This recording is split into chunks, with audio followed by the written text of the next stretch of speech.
I used to believe that I could buy my way into being a better person. There is a very specific seductive lie that we have all been fed, a lie that tastes like organic kale and smells like essential oils. It is the lie that tells us the planet is dying and the only way to save it and save ourselves is to tap our credit cards. We have been conditioned to believe that sustainability is a product you purchase rather than a behavior you practice. We think that if we just acquire enough beige, minimalist, ethically sourced artifacts, we will somehow absolve ourselves of the guilt of existing in a consumer's society. But here is the uncomfortable reality. You cannot consume your way out of a consumption crisis. I need to make a confession. About 5 years ago, I hit peak eco-anxiety. I looked around my apartment and saw nothing but plastic villainy. I felt dirty. I felt irresponsible. So I did what any well-meaning middle-class American with an Instagram account would do. I purged. I threw away perfectly functional plastic Tupperware. I tossed out half-used bottles of conventional cleaner. I donated clothes that weren't made of organic linen, and then I replaced them.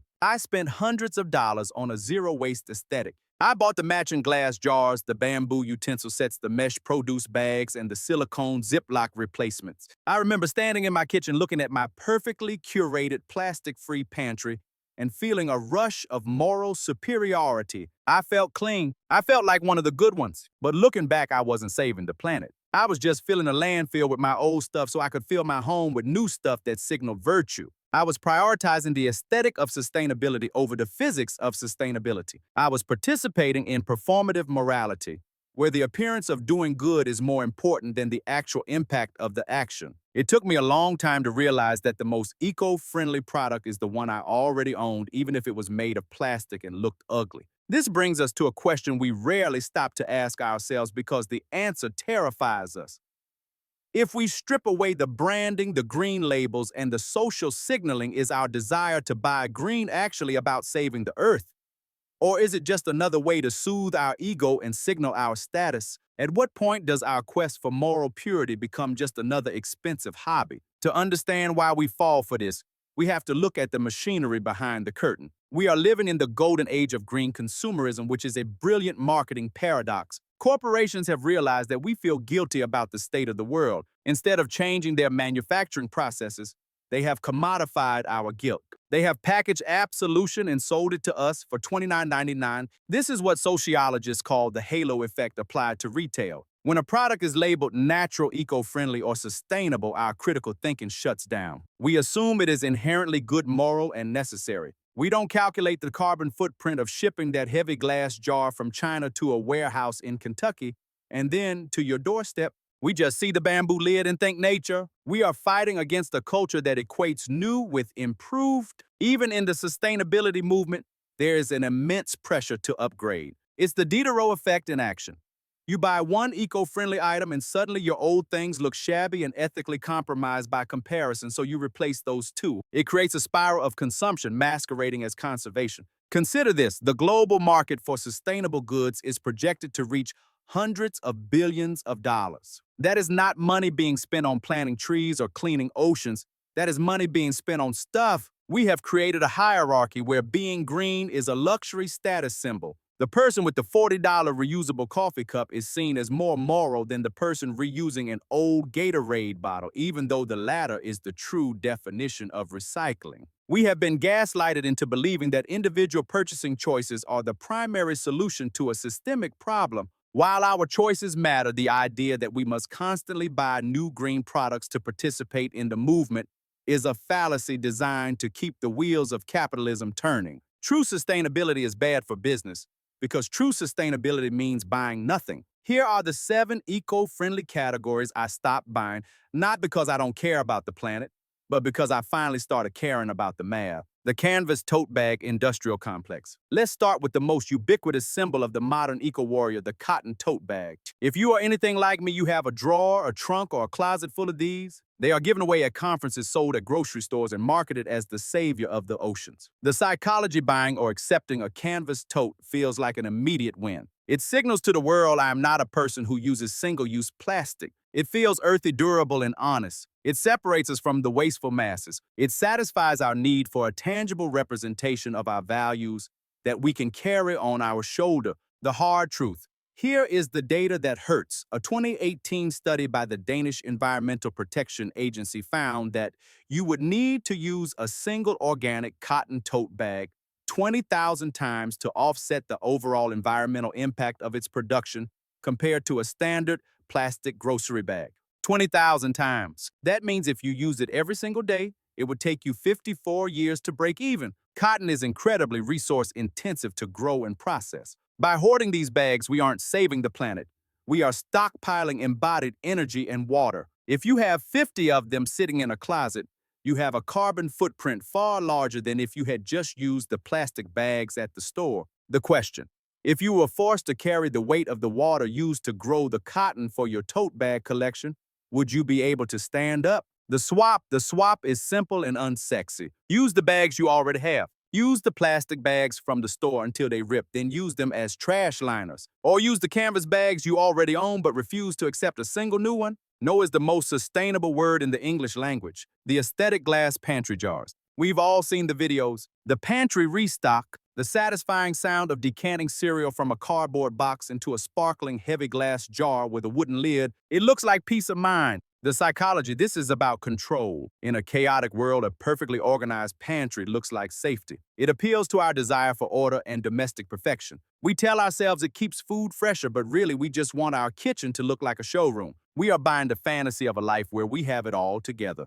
The hard truth: decanting is often double waste. You buy the food in packaging, throw that packaging away immediately, and transfer it to a container that required immense energy to melt and mold. Glass is heavy. Shipping empty glass jars across the country creates a massive carbon footprint due to fuel consumption. Furthermore, if you are buying new jars just to make your pantry look uniform, you are prioritizing vanity over value. You are spending money to hide the reality of your consumption. The question: are you trying to preserve your food, or are you trying to curate an exhibit for an imaginary audience? The swap: keep the food in the packaging it came in. If you need rigid storage, reuse the jars. You actually buy pasta, sauce, jars, pickle jars. Soak off the label if you must. It won't look like a Pinterest board. It will look like a real kitchen where real life happens. That mismatch is the badge of a true recycler. The bamboo travel cutlery set. This was one of my first green purchases. A little pouch with a bamboo fork, knife, spoon, and chopsticks. I carried it everywhere for a month. Then I started forgetting it. Then it got moldy. The psychology: this appeals to the Boy Scout in us, the desire to be prepared. It's a very visual way to reject disposable culture when eating out. It feels tribal. It identifies you as part of the solution when you pull it out at a food court. It feels proactive. The hard truth: you already own the most sustainable cutlery in the world. It's in your kitchen drawer. It's made of metal. It will last for hundreds of years. Buying a new set of utensils made of bamboo, which often involves binding agents and shipping from overseas to replace the perfectly good metal fork you could have brought from home, is nonsense. It is commodifying a solution that already existed. Plus, bamboo cutlery often degrades splinters or holds on to moisture and bacteria, leading you to buy another set. The question: why did we decide that the metal fork we use at dinner wasn't portable enough but a weaker wooden version was? The swap: take a fork and spoon from your silverware drawer, wrap them in a cloth napkin, put a rubber band around it, throw it in your bag. Total cost double. Environmental impact of production: zero, because it already exists. Specialized green cleaning products. I'm talking about the starter kits, the beautiful branded spray bottles that come with dissolvable tablets, or the subscription boxes of clean detergents. The psychology: we have been taught that chemicals are the enemy and natural is the hero. These products sell us purity. The branding is always white, minimalist, and serene. It makes scrubbing the toilet feel like a spa experience. We feel like we are protecting our family from toxins while saving the water supply. The hard truth: most cleaning products are largely water. When you buy a green spray, you are often paying a premium for the brand and the shipping of that water, or for a proprietary tablet system that locks you into their ecosystem. Many of these green companies are still shipping plastic components, just less of them. And financially, the markup is astronomical. You are paying for the marketing budget, not the cleaning power. The question: are you paying for the cleaner, or are you paying for the feeling of being the kind of person who uses the cleaner? The swap: the holy trinity of grandmother wisdom: white vinegar, water, and baking soda. Maybe a drop of dish soap. You can make an effective all-purpose cleaner for pennies. Reuse an old spray bottle. It smells like salad dressing for a few minutes, but it cleans just as well. costs almost nothing, and requires zero new manufacturing. The sustainable fast fashion t-shirt. You're at a fast fashion retailer and you see a tag that says conscious collection or made with recycled fibers. You buy it thinking you've hacked the system. The psychology, this is the ultimate guilt alleviation mechanism. We want the dopamine hit of shopping and the thrill of a new outfit, but we don't want the shame of contributing to sweatshops or pollution. These green lines give us permission to keep consuming at a rapid pace. It allows us to participate in trends while pretending we are opting out of the problem. The hard truth. This is the textbook definition of greenwashing. A fast fashion brand producing a shirt with 20% recycled polyester does not negate the fact that they are producing millions of garments a week designed to fall apart. The business model itself is the problem. By buying these items, we are voting for the continuation of disposable clothing. We are funding the very machine we claim to oppose. The question, does a green label on a mass-produced shirt change the fact that you didn't need the shirt in the first place? The swap, the most sustainable garment, is the one you are wearing right now. The second most sustainable is one bought secondhand. Wear your clothes until they wear out. Mend them. Ignore the trends. True style is not buying what is new. It is curating what remains. The metal straw crusade. We all saw the video of the turtle. It was heartbreaking. So we all went out and bought metal straws. The psychology, this was an easy win. It required very little effort but felt like a major contribution to marine life conservation. It was a tangible object that sparked conversation. It felt hygienic and permanent. The hard truth, metal mining is environmentally destructive. Producing stainless steel is energy intensive. But beyond that, for most people, these straws are a nuisance. They chip your teeth. They conduct heat so they burn your lips with hot drinks. They are impossible to clean without a tiny brush that gets lost. So they sit in the drawer gathering dust while we go back to sipping from the cup. We replaced a tiny piece of plastic with a piece of metal that will exist for eternity, which we rarely use. The question, did you buy the straw for the turtle? Or did you buy it so you wouldn't feel bad about ordering the iced coffee? The swap, just drink from the glass. If you don't have a medical necessity for a straw, you don't need one. We are adults. We can lift a cup to our lips. It is the ultimate zero-waste move. Unpaper towels and specialized reusables. I bought a roll of flannel unpaper towels that snapped together. They cost me $35. They were cute. They were patterned. The psychology.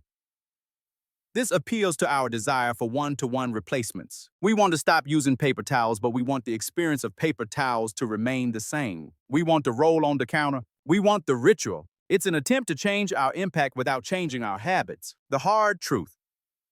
Buying new fabric cut and sewn into squares shipped to your house to wipe up spills is absurd when you consider the amount of textile waste that already exists. It is the gentrification of a rag. You paid $35 for scraps of fabric because they were marketed as a system. The question, why does a rag need to be branded before we are willing to wipe the counter with it? The swap, old t-shirts, old towels, the flannel pajamas that have a hole in the crotch. Cut them up, keep them in a basket. They absorb better than the fancy new ones. They cost nothing. And you are giving a second life to textile waste that was headed for the landfill. It's not pretty, but it's real. I want to be clear, I am not shaming anyone who owns these things. I own them. I'm looking at my metal straws right now. The point is not to feel bad about the past. The point is to liberate ourselves for the future. We have to understand that green consumerism is still at its core consumerism. It is a beast that feeds on our insecurity and our genuine desire to do good. It tricks us into thinking that the solution to a world drowning in stuff is to buy different stuff.